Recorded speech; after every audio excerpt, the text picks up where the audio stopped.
Halo Malaysia, terima kasih kerana sudah menonton video ini. Sebelum kita bermula, sila pertimbangkan untuk tekan butang subscribe, like dan share. Berita perkembangan politik semasa dalam negara, perkembangan negara dan semuanya ada di dalam channel ini. Terima kasih kerana sudah menonton. Hai Malaysia, selamat tengah hari tuan-tuan dan puan-puan. Berita hari ini admin petik daripada Sinar Harian yang bertajuk Najib Dishaki terima 681 juta US dollar untuk beli undi PRU ke-13 jelas SPRM.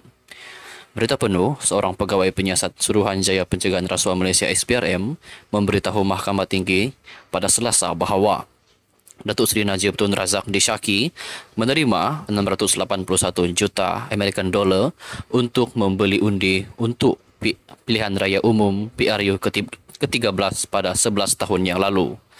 Saksi pendakwaan ke-49 pengusaha kanan Nur Aida Arifin berkata, demikian semasa perbicaraan kes rasuah dan pengubahan wang haram berjumlah RM2.3 bilion ringgit Dana Wan Malaysia Development Berhad 1MDB yang membabitkan bekas Perdana Menteri itu.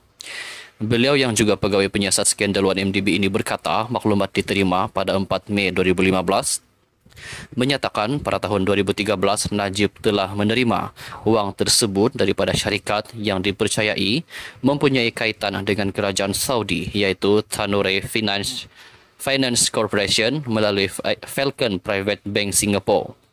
Sebelum ini, Tanure Finance dikatakan syarikat yang dikawal oleh Eric Tan Kim Long iaitu sekutu rapat ahli perniagaan dalam buruan Low Tech Jo atau lebih dikenali sebagai Jolo.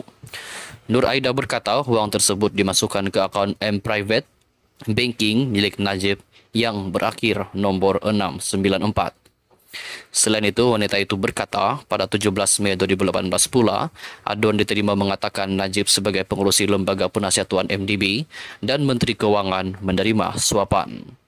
Rasuah itu diperoleh melalui dana pelaburan 1MDB berjumlah RM3.217 bilion ringgit dipercayai untuk kepentingan peribadi Najib di akaun bank yang sama antara tahun 2011 hingga tahun 2013.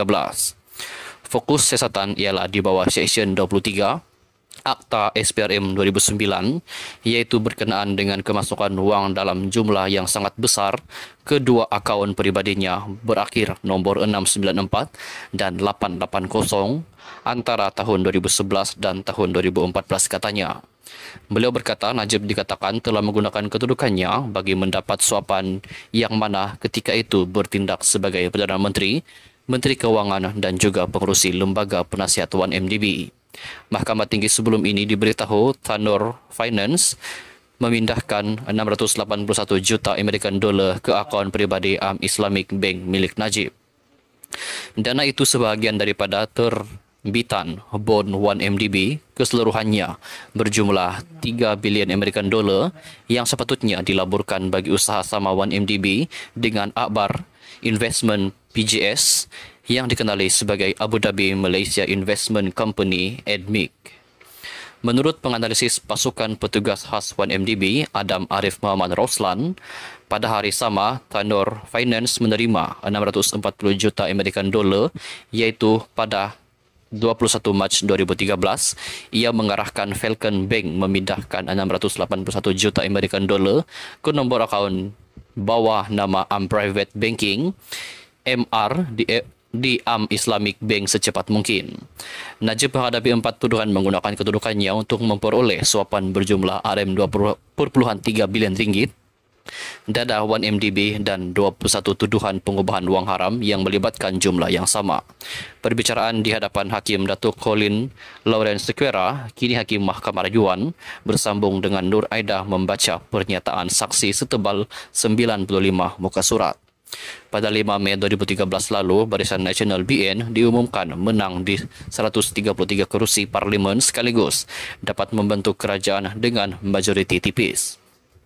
Sementara Pakatan Rakyat yang dianggotai oleh PAS, DAP dan Parti Keadilan Rakyat PKR mendapat 89 kerusi parlimen. UMNO selaku tunjang utama Barisan Nasional mendapat 88 kerusi. Sekian saja perkongsian berita untuk hari ini. Kita jumpa lagi di video yang seterusnya.